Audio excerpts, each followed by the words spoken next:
Hello there, ladies and gentlemen. This is Dan, aka Stout, and this is Stout Gaming. This week we had our next matchup in the MaxDouble League Pokemon VGC Draft League, and we are playing against the defending champion Hub. So without further ado, let's go ahead and get into the battles.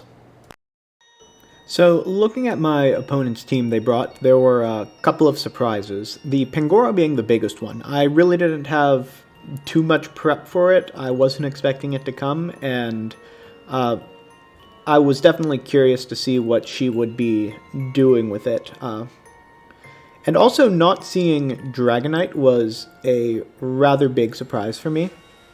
I thought Dragonite matched up pretty well into my team and had enough different sets that the variability of it might have given me some problems.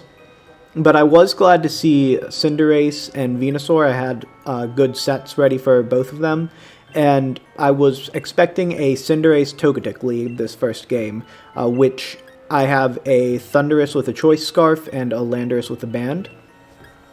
The Thundurus Choice Scarf gets to 190 stat, a max speed Timid or Jolly Cinderace goes to 188, so I should be outspeeding it. Then with Electro Web, max speed Cinderace drops down to 126 or 127, and the Landorus I have outspeeds that by 1 point.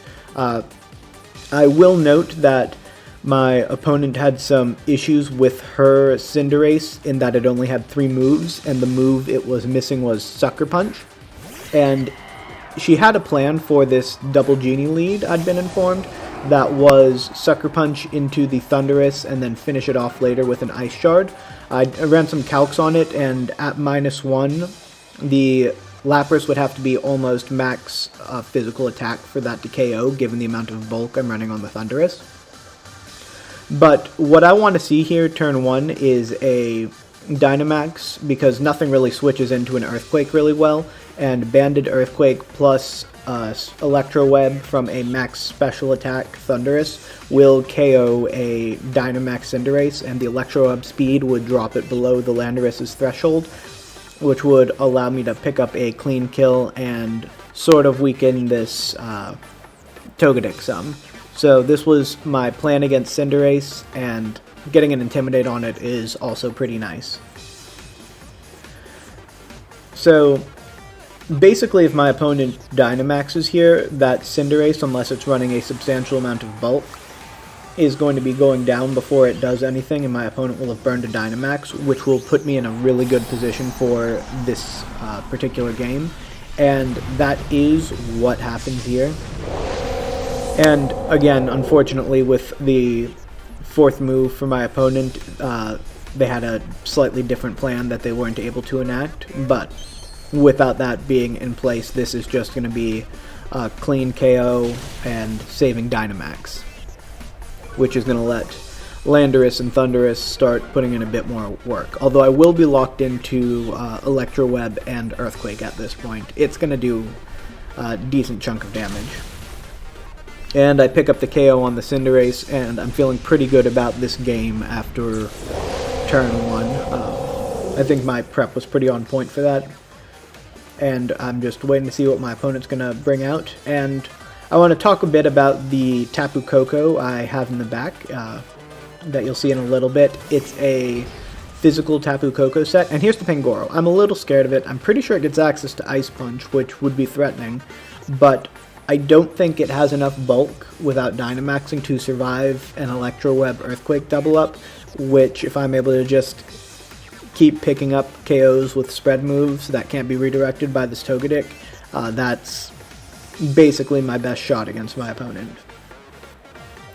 I did briefly consider switching the Landorus out to try and reset Intimidate. Not sure if that would be something I needed, but I'm not sure about Pangoro's bulk, honestly. I don't know the Pangoro calcs off the top of my head, and Helping Hand here is a little scary. I don't know exactly what it's going to do, but I'm going to lower its speed, make sure my Landorus can outspeed it, and hopefully pick up the KO with the Banded Earthquake here, which is still a spread move even though it doesn't affect 2 of the Pokemon on the field, but it's going to do a substantial amount to this Pangoro. and I am able to pick up the KO on it. So I'm definitely in a fairly strong position at this point in time. There's not a lot that she's going to be able to do to come back in this game. I see the Lapras comes out, doesn't have Dynamax as an option, so I'm just going to hit it with a Max Lightning, which is the strongest electric attack that I'm going to have access to. Technically, I guess if I had Thievul Koko on the field, I might be able to get something stronger with a Koko, but it shouldn't matter with this Earthquake as well. And rather specifically, I'm not switching at this point, not because I don't think it would be the best thing to do. Like, there could be an argument that switching is the best option, but I also don't want her to know what I'd brought in the back this game and give away as little information as possible. So, this Thundurus is going to max, this Landorus is going to launch a pretty powerful Earthquake that, again, is only going to hit this Lapras. It's going to weaken it enough that there's no way it survives a Max Lightning. And it might have been better for me to try to get some information out of this Lapras, but this way it does preserve a pretty good differential for this game for me.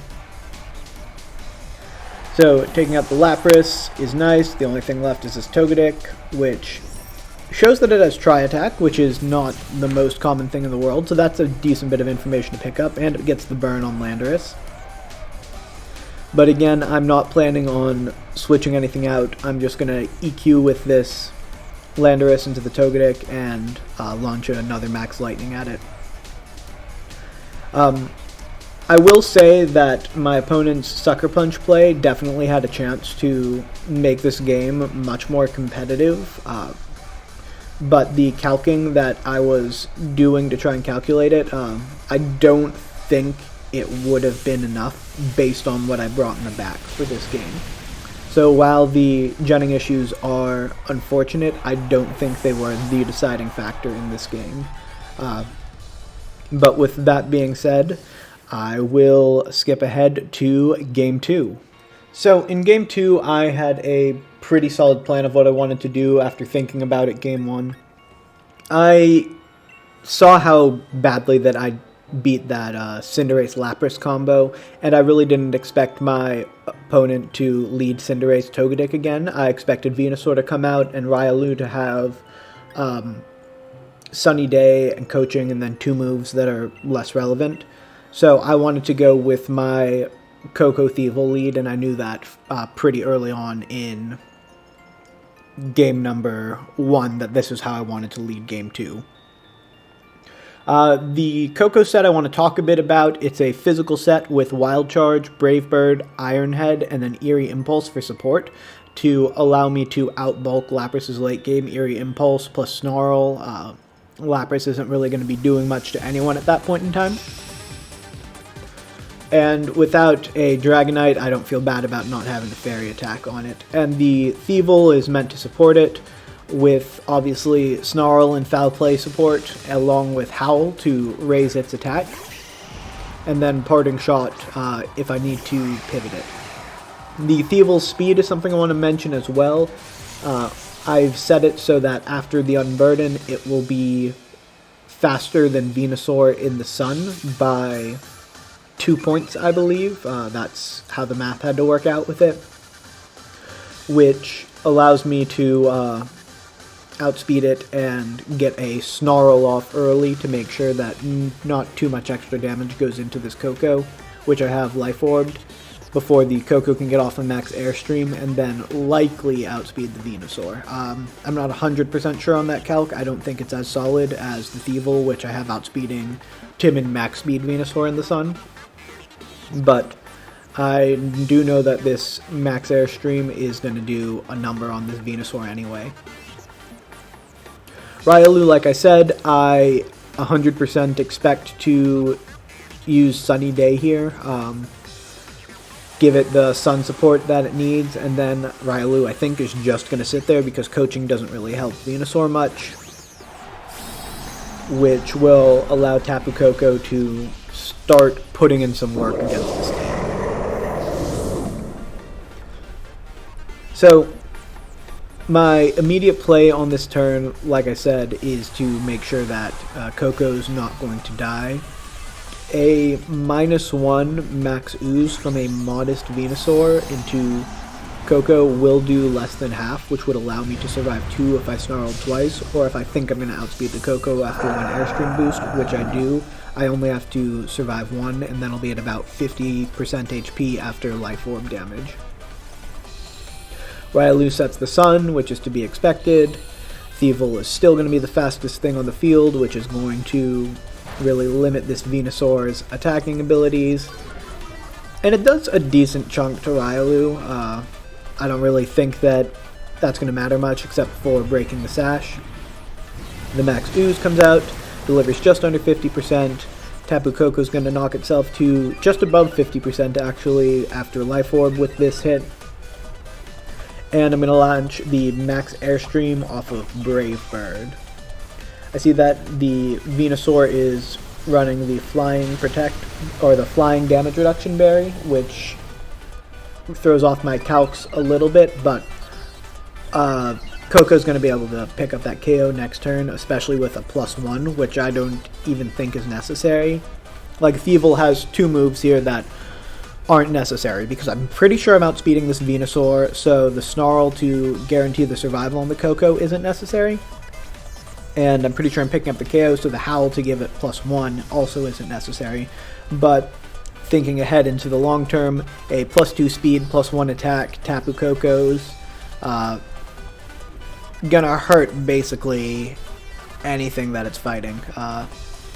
It's gonna do some major damage, and it's gonna be the fastest thing on the field. So, besides of course Thievul, which is always the fastest thing on the field. So I decided to go for the Howl play, and I feel like I'm in a very good position, especially if Tapu Koko launches its attack first, which it does. I'll get everything up to +2, take out the Venusaur. Riolu probably has coaching, but Sunny Day is not going to be super useful. Oh, and Tapu Koko setting the electric terrain is really important in this matchup, because the Venusaur likely has Sleep Powder as well, which is why I can't bring out my flying types into Venusaur, because it's above the electric terrain, and Tapu Koko was just the best option to take it out. But with that being said, we'll see what my opponent has in the back. It's a Lapras. Again, it's not going to have the opportunity to Dynamax, which is probably pretty good for me. Would be my best guess. I'm gonna Snarl, reduce the Lapras' attack. I don't really think that's super necessary. This Riolu's doing nothing, so I'm just going to attack into the Lapras as well. And I see it uses Protect, which is going to let this Riolu do something. I'm not exactly sure what, but it's going to be something, because I think even at +1, a protected Lapras non-Dynamax will likely have enough bulk to survive. So technically, the Howl there may have been the play, because with the Howl, I would have been able to KO through Protect. So that was probably a misplay on my part. And Riolu has Poison Jab, which I was not expecting, and it chunks Tapu Koko. There's no way around it. That's very good tech by my opponent. Something that if we match up again in the playoffs, I will definitely have to keep an eye on is Poison Jab Riolu. And I'm not sure if Pangoro gets Poison Jab off the top of my head, but thinking about it, that's something I'm going to have to look at. So I'm pretty sure Tapu Koko dies to the Vacuum Wave that I saw earlier from the Riolu at this point. But I want to get damage onto this Lapras. I also consider Eerie Impulse, because reducing the special attack on the Lapras is just going to cripple it, assuming that it might have a priority move. But I'm pretty sure that there's nothing super threatening that it can do, and Foul Play from Thievul, because it has the +2 attack along with the special attack, is going to be able to take it down. And then Iron Head into the Riolu is also going to be able to take it down. My opponent did get a bit lucky with statuses this match. Not that it mattered much game 1 with that burn, but that poison does take out the Tapu Koko. before whatever's in the back comes out. And I'm not exactly sure what it's going to be, but a +2/+2, which after Howl is what Tapu Koko would have been able to take out basically anything. And Pangoro does have some 1v3 potential in this game. So I want to make sure that I cripple it, give myself the best opportunity. I was briefly looking for fake tears before I remembered I didn't bring it this week. And I think Rising Voltage will be able to do a chunk to it, and Parting Shot going into Landorus is going to cripple it down to -2 attack, and anything on my team should be able to live a -2 attack from a Pangoro.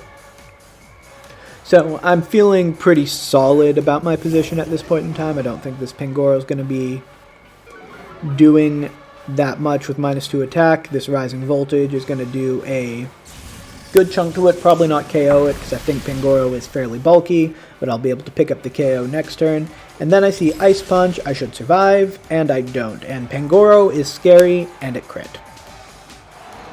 So, now I think my opponent's got some 1v3 opportunities. If at -2, Pangoro is able to survive an attack from the Landorus and launch one more Ice Punch into that slot, Thievul's not going to be doing much to it. Like, I'm going to click Foul Play this turn, which is quad resisted, and it's at -2 attack, so Foul Play doesn't do much anymore. It's probably a misplay on my part. Howl may have been the best move here, or Parting Shot again to try to further cripple the Pangoro. Foul Play is actually probably the worst move I could click in this situation. So definitely big misplay on my part. As you see, Foul Play does nothing. This Pangoro is going to be able to take out the Thievul if the Landorus dies, but Landorus does go first, gets the Brick Break off, which was tech I had for Lapras, and is able to pick up the match. So good games to my opponent. It's unfortunate about that Cinderace snafu, but I've got nothing but respect for her as the winner of this league last year. But with that being said, I look forward to my next week's match. Or I've got a bye next week, so I look forward to my match in 2 weeks.